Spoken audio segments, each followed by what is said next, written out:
उत्तम भागवतम, जो भगवान ने कहा है वो ही भागवत है। बोले महाराज इसमें आपका भी चरित्र है और आपके भक्तों का भी चरित्र है। तो लक्ष्मी जी पास में खड़ी थी। लक्ष्मी जी ने कहा, बोले भैया व्यास जी, आपने हमारा नाम तो कहीं भागवत में लिखा ही नहीं। व्यास जी ने कहा, बोले माता जी आपका भी नाम है, ये भगवता प्रोक्तम ही नहीं है, भगवता प्रोक्तम भी है। जो देवी ने कहा वो ही भागवत है। लक्ष्मी जी ने कहा, बोले ऐसे नहीं मानने वाली, बोले आप स्पष्ट रूप से सब हमारा भी इसमें नाम होता तो भी हम भी आपको आशीर्वाद देते। तो श्री व्यास जी ने श्रीमद शब्द और जोड़ा। श्री माने लक्ष्मी जी, श्री माने राधा रानी और मद माने कृष्ण। श्रीमद शब्द और जोड़ा आगे भागवत के और तब बना श्रीमद भागवत महापुराण। ये संपूर्ण वेदों का भाष्य है। इसे नारद जैसे ऋषि गाते रहते हैं। भाष्यते सर्वे वेदेषु गीयते नारदादिभिः वदन्ति त्रिषु लोकेषु तरन्ति भवसागरम्। जो इसको सुनता है, जो इसको गाता है, दोनों को भगवान की प्राप्ति होती है। कि भागे कहते भाग खुल जात जीवन के, गा के कहते गिरी गुमान मिट जात है।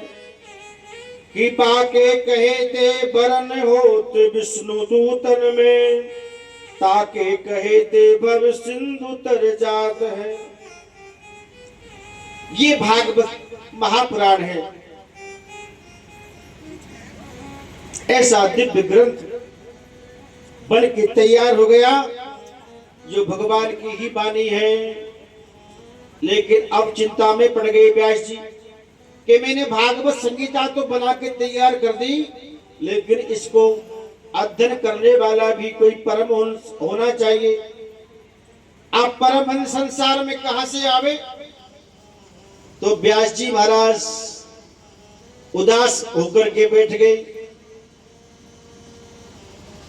फिर नारद जी महाराज पधारे और नारद जी ने आशीर्वाद दिया। बोले व्यास जी, आपके अंश से एक दिव्य पुरुष प्रकट होगा, परमहंस, और जो इस संगीता को पढ़ेगा और सबको सुनाएगा, सबका कल्याण करेगा।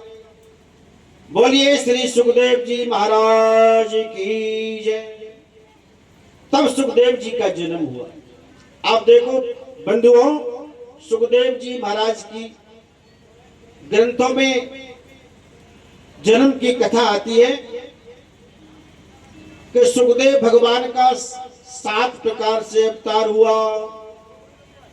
एक जगह तो वर्णन आया है कि राधा रानी का एक तोता था, जिसको राधा रानी अपने हाथ पे बिठा करके और उसको खिलाती थी, जिसका नाम था कलबिंक। कलबिंक नाम के तोता राधा रानी का सुख था। एक दिन राधा रानी और भगवान कृष्ण बैकुंठ धाम में सलाह कर रहे थे।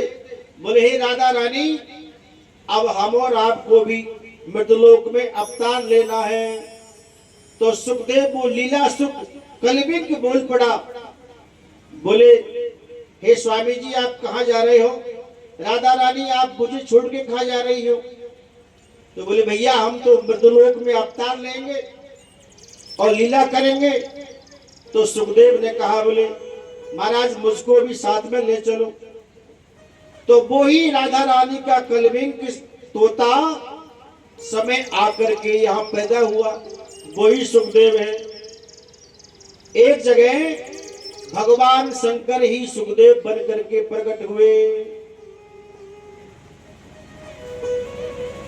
क्योंकि राम कथा के प्रथम वक्ता भगवान शंकर। रच महेश निज मानस राखा। और जब समय आया तो पार्वती मैया के पास में जाकर के राम कथा सुनाई सबसे पहले। तो राम कथा के वक्ता भगवान शंकर सबसे पहले, और भागवत के वक्ता भगवान शंकर। तो भगवान शंकर ने कहा, बोले हे कृष्ण कन्हैया, जब मैंने रामचरितमानस सुनाई और मैंने उसका अध्ययन किया, तो मैं ही भागवत का प्रचार प्रसार करूंगा। इसलिए भगवान शंकर ही सुखदेव बन करके प्रकट हुए। और देखो बंधुओं, भगवान ही शंकर सब विद्याओं के जन्मदाता है। एक समय भगवान शंकर ने अपना डमरू बजाया, जिससे शब्द निकला, जिससे व्याकरण की उत्पत्ति हुई है। आज और हम आप जो लोग पढ़ते हैं ना, ए नार वाला, आ आम वाला, इमली बेला, ये सब शब्द भगवान शंकर के डमरू से निकले। ननाद ढक्काम नव पंचबार उद्धर तो काम सनकादि वेशा नेतद विमन से शिव सूत्र जालम। जो व्याकरण में 14 माहेश्वरी सूत्र है, वो भगवान शंकर के डमरू से ही निकले। आई उन्हें रील रिक हाय भाई, ये सब शब्द भगवान शंकर के डमरू से निकले। तो शब्द की उत्पत्ति के अधिदाता देवता भगवान शंकर, व्याकरण के उत्पत्ति करने वाले भगवान शंकर, और राम कथा के बनाने वाले भगवान शंकर, सुनावे वाले भगवान शंकर, भागवत को सुनाने वाले भगवान शंकर प्रथम वक्ता। तो भगवान शंकर ही सुखदेव बन करके और प्रकट हुए। अथवा एक कथा के ब्रह्मा ही सुखदेव बने। ब्रह्मा जी ने कहा, बोले हे श्रीमन नारायण, ने जब जगत बनाया पूरा, तो मैं ही भागवत का प्रचार करूंगा। तो ब्रह्मा ही सुखदेव बने। एक जगह कथा ऐसी भी आती है, एक जगह कथा ऐसी भी आती है कि एक सुखदेव मुनि नाम के ऋषि हुए, जिन्होंने भगवान की तपस्या करके वरदान मांगा कि महाराज मैं आपकी भक्ति का प्रचार करूं। तो वो ही सुखदेव बने। और गर्ग संहिता में तो वो ही कथा है, राधा रानी का कलबिंग के नाम का सुख कालांतर में सुखदेव बना।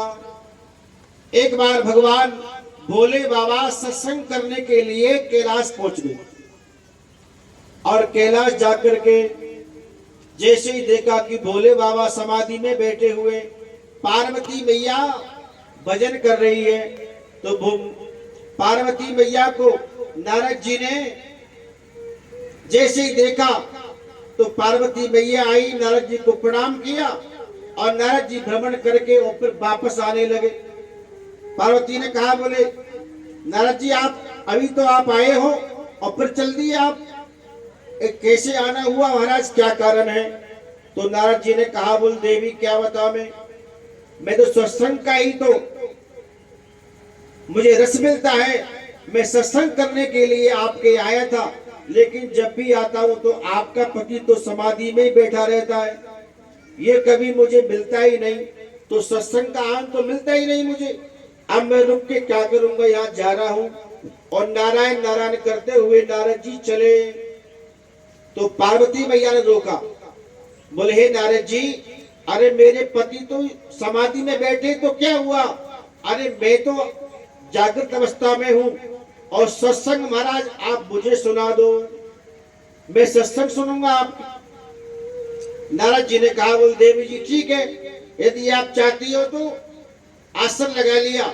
और नारद जी ने क्या सोचा, बोले इसे मैं कौन सी कथा सुनाऊं? बोले पार्वती को मैं इनके पति की कथा सुना दूं।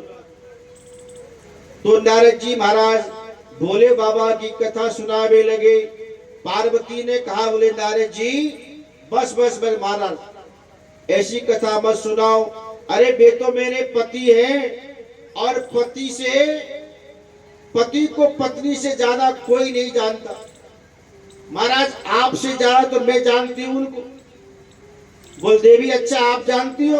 तो बोले क्या जानती हो आप?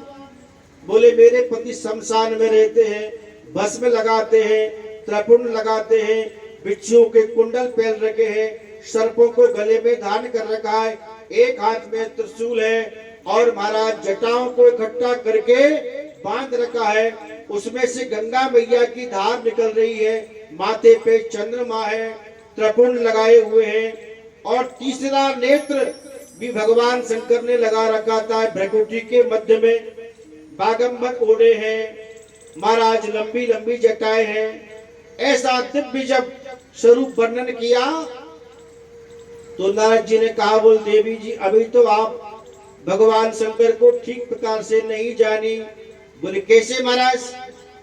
बोले आपने जो स्वरूप का वर्णन किया है कि भस्म में रहते हैं, त्रिपुंड लगाते हैं, त्रिशूल हाथ में है, गंगा शीश पे है, चंद्रमा मस्तक पर है, तो कभी आपने ये सुना, ये देखा कि भगवान शंकर जो अपने गले में मुंडों की माला पहने हैं, माला के बारे में कभी आपने सोचा है क्या? कभी माला देखी है आपने गले में? ओहो, पार्वती जी ने कहा बोले नारद जी मैंने माला तो देखी लेकिन ये कहीं विचार नहीं किया कि ये माला किसकी है। और दो तरह की भगवान शंकर